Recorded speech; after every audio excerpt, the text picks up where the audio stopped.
नमस्ते मित्रांनो, आज रविवार थोडासा वेगळा दिवस होता. विचार केला आज कोणता सुविचार ठेवावा, पण नंतर लक्षात आलं की आपण काहीतरी असं करायला जातोय की त्याच्याबद्दलच विचार ठेवलेला बरा असेल. ते काय असेल तुम्हाला थोड्या वेळात कळेलच. मला एक गोष्ट जाणवली, सततच्या धावपळीमध्ये, सततच्या कामामध्ये आपण जर काही मिस करत असू तर ते आपण म्हणजे बालपणी आपण जी गोष्ट करायचो ती म्हणजे सर्वात महत्त्वाची म्हणजे खेळ. आत्ता मित्रांनो एक गोष्ट तुम्ही लक्षात घ्या की लहान मुलं आणि आपण याच्यामध्ये जर काही बदलला असेल तर आपण मोठं झालो आणि मोठं झाल्याच्या नंतर आपण लहानपणी ज्या गोष्टी करायचो त्या सगळ्या जरी नाही करू शकत, पण त्याच्यामधली एखादी गोष्ट जी म्हणजे खेळ ती आपण आता करू शकतो. तुम्ही म्हणाल की मला वेळ नाही, पण हे कारण असू शकतं.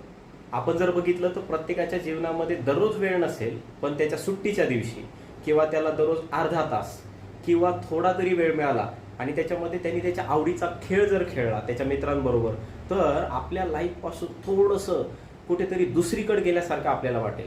आणि मित्रांनो, सर्वात महत्त्वाची गोष्ट म्हणजे खेळामधून काय मिळतं, तर आज मी क्रिकेट खेळायला गेलो होतो. तर त्या ठिकाणी मला एक गोष्ट जाणवली की मला क्रिकेट खेळायला खूप आवडतं, पण मी का नव्हतो खेळत, कारण मी बिझी आहे. बरं, मी नव्हतो खेळत तर मी काय मिस करत होतो, तर मी मिस करत होतो माझ्या मित्रांसोबत एन्जॉय करणे. म्हणजे आपण फिरायलाही जातो तर फोटो काढण्यामध्ये व्यस्त असतो, आपण कुठे बाहेर जातो तर तिथे आपण त्या कामामध्ये व्यस्त असतो, पण आपण जेव्हा खेळ खेळत असतो तेव्हा आपण आपल्या खेळामध्ये व्यस्त असतो. तर माइंडफुलनेस, मेडिटेशनच्या दृष्टीनेही खेळ फार महत्त्वाचा आहे. अजून खेळामध्ये काय शिकायला मिळालं, तर आज आम्ही चक्क बघितलं की आम्ही ज्या मॅच खेळल्या त्याच्यामध्ये काही मॅचेसमध्ये आम्ही हारलो आणि काही मॅचेसमध्ये जिंकलो. तर जी स्पोर्ट्समनशिप आहे म्हणजे काय, खेळामधून येणारी खेळ भावना, त्याच्यामध्ये काय सर्वात महत्त्वाचं असतं की जेव्हा आपण जिंकतो तेव्हा आपण हारणाऱ्याशी कसं वागतो आणि जेव्हा आपण हारतो तेव्हा आपण कसं वागतो, अत्यंत महत्त्वाचं आहे. आपल्या जीवनामध्ये आपल्याला सततच विजय किंवा सततच पराजय मिळत नाही, पण तो पराजय जो मिळतो तो पराजय कसा पचवायचा आणि विजय जो मिळतो तो विजय कसा साजरा करायचा, या दोन्हीचं भान आपल्याला जर कशातून मिळत असेल तर ते मिळतं खेळातून.